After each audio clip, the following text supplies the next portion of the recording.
Content warning, implied abuse. Self-harm. I smelled the blood at around 11 at night. I saw the light spilling out through the bottom of the bathroom door in a thin line. Carrie. My father was right, I thought. I shouldn't be here, I thought. I felt like someone else had seized onto my body as I sat up on the couch. My legs worked on their own as I stood up and walked towards the door, my mind screaming. My hand reached out towards the doorknob as every synapse in my brain within my control screamed to stop. A single tear slipped down from my cheek as I felt the cool faux brass knob against my fingertips. Please be locked. It wasn't T. It turned. I heard everything go quite inside the bathroom.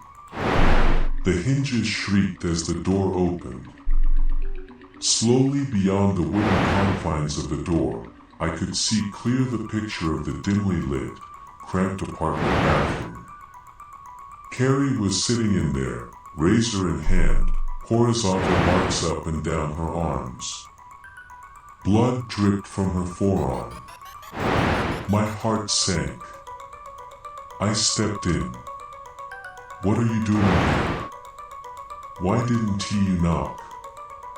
She asked, tears forming as her panic grew. Alex, please, say something. I stepped closer, my feet making contact with the mat in front of the sink. Please, say something. She put her elbows up on her knees and held her face in her hands. I heard her start to sob. You probably think I'm a psycho, don't you? She cried harder. Say something, Alex. Anything. Don't do this. All those thoughts played in my head so loud I almost couldn't hear the pounding of my heart or the sounds of her tears. I stood over her. She looked up at me. Her hair was a mess. Her makeup was running down her face.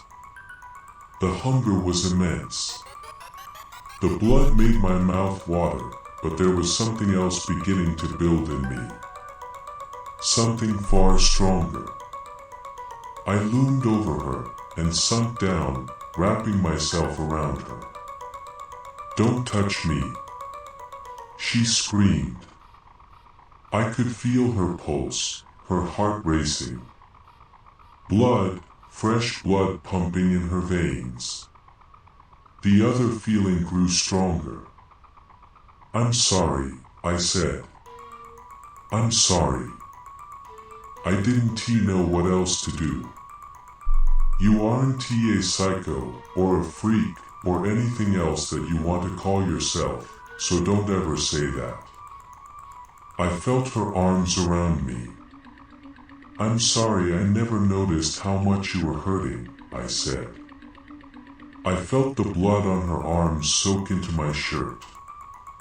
I didn't care. The hunger was gone.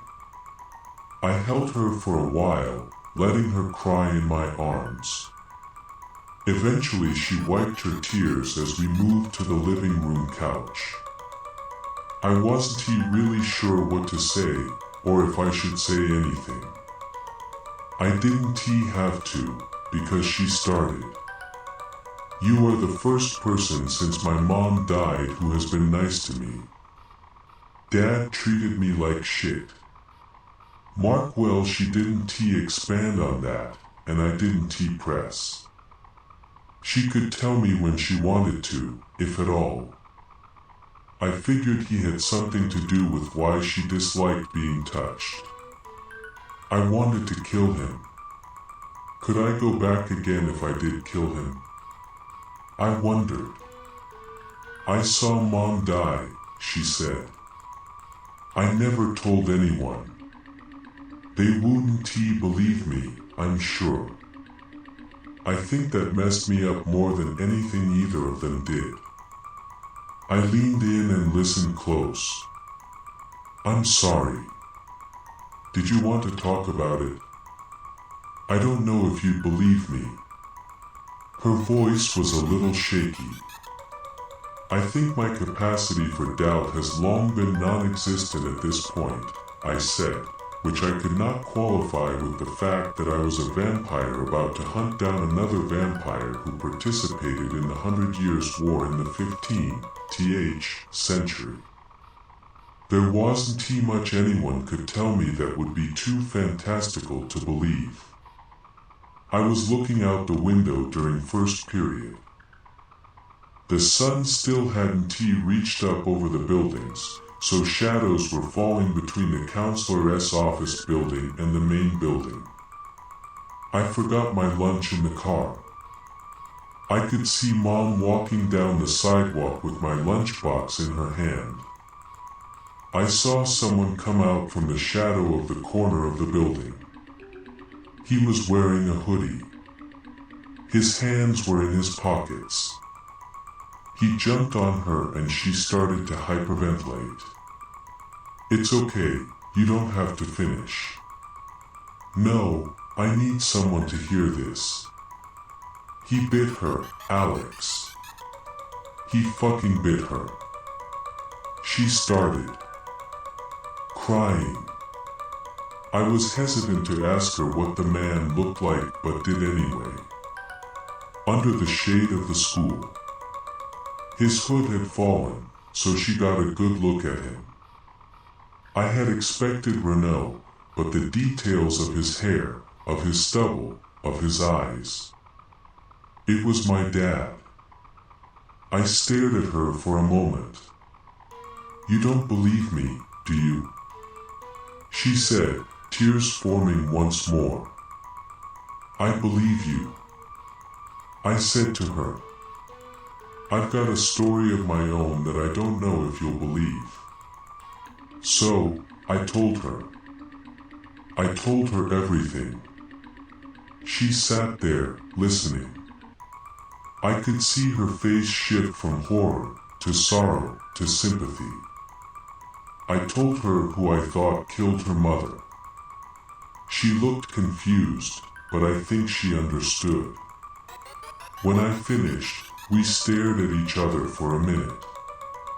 "I understand if you aren't comfortable having me around," I said, diverting my gaze to the floor. "It would be safer for her if I disappeared. That's what I should have done at the start. Why would I want that?" Her words surprised me. "You aren't your father, and I'm not mine.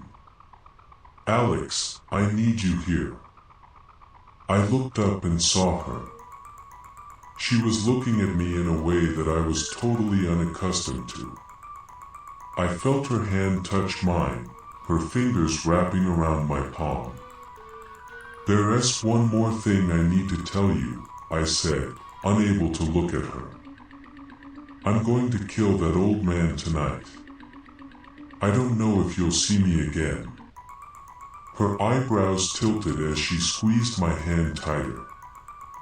"Don't say that, please. You have to make it back. I can't do this without you." Her words made me feel a twinge of guilt in my gut, but my mind could not be changed. I stood up. "Don't go," she said, her voice trailing a little as she watched me head towards the door. I opened the front door. "I'm sorry." I turned towards her. "I want you to know you've always been special to me, and I hope that I can make it back to you. I hope that more than anything in the world." "Don't," she called out as I shut the door behind me. I hoped that we were not too late to save Rachel as I drove to the church. The thought of leaving her alone with that creep had made me nauseous, but ultimately Peter was right. The old man had been waiting for over 600 years for this, and that was 600 years of experience in killing that neither I nor Peter had. I pulled into the church parking lot. Peter was beside his silver Honda, an extra flashlight in hand. "What even are those?" I asked, having felt their wrath enough without ever knowing why. "Antibacterial UV light," Peter said, wiping the lens of the flashlight as he looked up at me, not turning his head. "They emit a wavelength of UV entirely blocked by the atmosphere. They hit way harder than the old standard UV lights we used to use too. The one good thing to come out of COVID was these becoming way more common. I think you're the first vampire I've used it on. Lucky you." I had to disagree with his measure for what constituted as luck. He handed me a UV light and a crossbow. He then handed me a quiver, which I put on my back. He shifted it to my hip. "That's some movie stuff. It goes here," he said, patting the quiver. "One more thing." He produced a wooden stake. The tip was incredibly sharp, hardened by fire. "It should do the trick." He smiled at me. "I wish we had met under different circumstances, Alex. I would have loved to have shown you the ropes." "Yeah," I said, between agreement and disagreement. The man had tried to kill me, many times at that, but I had trouble faulting him for it. I had been a danger, whether I wanted to admit it or not. I wouldn't kill him, no matter what happened. I made that determination then and there. I'd live on animal blood. The only one I'd kill would be that old bastard Renault. He had me enter his car, which would be something I would never consider in any other circumstance. I imagined it was to keep my options limited after all this was over.